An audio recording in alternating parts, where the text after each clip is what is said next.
చరణ్ టీవీకి స్వాగతం. రాజకీయ వ్యభిచారం చేస్తున్న పార్టీలు సీనియర్ల అహంకారం కింది స్థాయి కార్యకర్తలు బలి పశువులు అయ్యారు. బద్ద శత్రువులు ఇప్పుడు ఒకటై చైర్మన్ పదవులను ఆశిస్తున్నారు. పార్టీల కోసం పోరాడిన కార్యకర్తలు ఇప్పుడు ఒకరినొకరు పగలతో రగిలిపోతున్నారు. రాజకీయం అంటే ప్రజాసేవ అనుకుంటే పొరపాటే.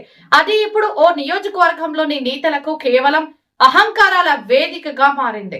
మొన్నటి వరకు రాష్ట్ర రాజకీయాల్లో సంచలనం సృష్టించిన నర్సాపూర్, మెదక్, తూప్రాన్, రామాయంపేట 4 మున్సిపాలిటీల్లో నేడు కాంగ్రెస్, బీఆర్ఎస్ హ్యాంగ్ రావడానికి కారణం ప్రత్యర్థి పార్టీల బలం కాదు, సొంత పార్టీల నేతల బలహీనతే.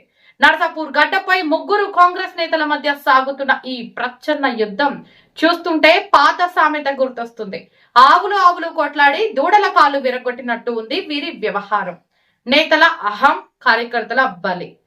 మెదక్ ఉమ్మడి జిల్లాలోని మున్సిపల్ ఎన్నికల్లో బీఆర్ఎస్, కాంగ్రెస్ పార్టీ అభ్యర్థులు 2వ స్థానానికి పడిపోవడం అంటే అది కేవలం ఓటమి కాదు, ఆ పార్టీ అగ్ర నాయకత్వానికి ఓ చెంపపెట్టు.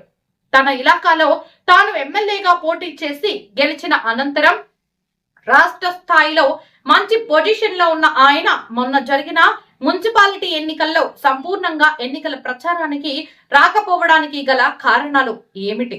ఓ నేత ఎమ్మెల్యేగా ఏలిన గడ్డపై రాష్ట్ర స్థాయి నేత ఎన్నికల ప్రచారానికి వస్తే హో నేను ఎంతో చేశాను అని గొప్పలు చెప్పుకునే ఆ పెద్ద మనిషి వెనుక ఉన్న ఈగో ఎంతటిదో అర్థమవుతుంది.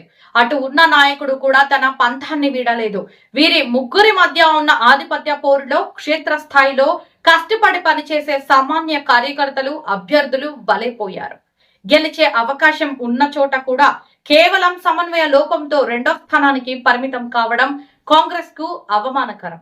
అటు కామారెడ్డిలో కాంగ్రెస్, బీఆర్ఎస్ 2 ఒక్కటయ్యాయి.